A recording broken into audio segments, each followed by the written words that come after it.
నెల్లూరు జిల్లా కోర్టు నందు ఈ రోజు నేషనల్ లోక్ అదాలత్ నిర్వహించడం జరిగింది. ఈ కార్యక్రమానికి ముఖ్య అతిథులు జిల్లా జడ్జి జి శ్రీనివాసులు, కలెక్టర్ మరియు నగర commissioner Y Hovanand, senior civil judge YS Padmasri మరియు bank manager, state bank chief manager Sandhani Basha, Canara bank senior manager Vijay Kumar, union bank manager షేరోస్, Indian bank, Punjab national bank of Baroda బ్యాంకుల లీగల్ అడ్వైజర్ షేక్ యస్దాని తదితరులు బ్యాంకుల మేనేజర్లు మరియు జిల్లా కోర్టులో అడ్వకేట్లు పాల్గొని లోక్ అదాలత్ నిర్వహించడం జరిగింది. అనంతరం బ్యాంక్ మేనేజర్లు మీడియాతో మాట్లాడారు.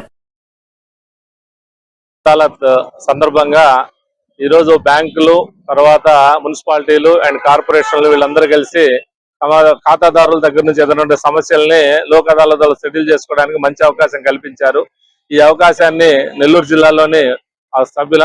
జిల్లాలోని కస్టమర్స్ అందరూ ఈ అవకాశాన్ని వాడుకొని కోర్టులో తమ అనుకూలంగా తమకు ఇద్దరికి అంటే బ్యాంకులకు కానీ లేదా కార్పొరేషన్ మున్సిపాలిటీకి కానీ ప్లస్ వాళ్ళకు కానీ సొంతంగా వాళ్ళకుండే సమస్యలను తీర్చుకొని ఈ దీంట్లో సెటిల్మెంట్ చేసుకొని తమ సమస్యలను పరిష్కరించుకోవాల్సిందిగా అందరినీ కోరుకుంటున్నాము. ఈ అవకాశాన్ని కల్పించినందుకు ఈ కోర్టు సిబ్బందికి తర్వాత అందరికీ ధన్యవాదాలు తెలియజేస్తూ సెలవు తీసుకున్నాం. Thank you very much. Vijay Kumar, senior manager, Canara bank regional office Nellore. So ఈరోజు లోక్ అదాలత్ సందర్భంగా చాలా మంది కస్టమర్స్ వాళ్ళ సమస్యల్ని తీర్చుకునే మంచి సువర్ణ అవకాశం ఇది. అందరి అవకాశాన్ని ఉపయోగించుకొని బ్యాంకులో ఉన్న వాళ్ళ రుణాలని, వ్యక్తిగత రుణాలన్నింటినీ కూడా పరిష్కరించుకొని ఇటు బ్యాంకుకి అటు వాళ్ళకి అందరికీ ఆదాయం లాభంగా ఉండే విధంగా చేసుకోవాలని అందరినీ సవినయంగా కోరుకుంటున్నాము. నమస్తే.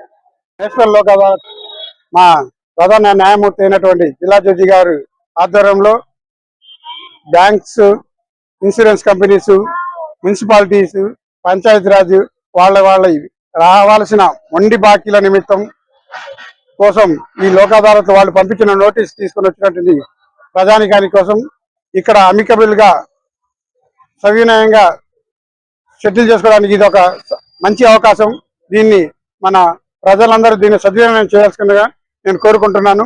ఈ అవకాశం ఇచ్చినటువంటి మా బ్యాంక్ ఆఫీసర్లందరికీ ధన్యవాదాలు తెలియజేస్తున్నాను.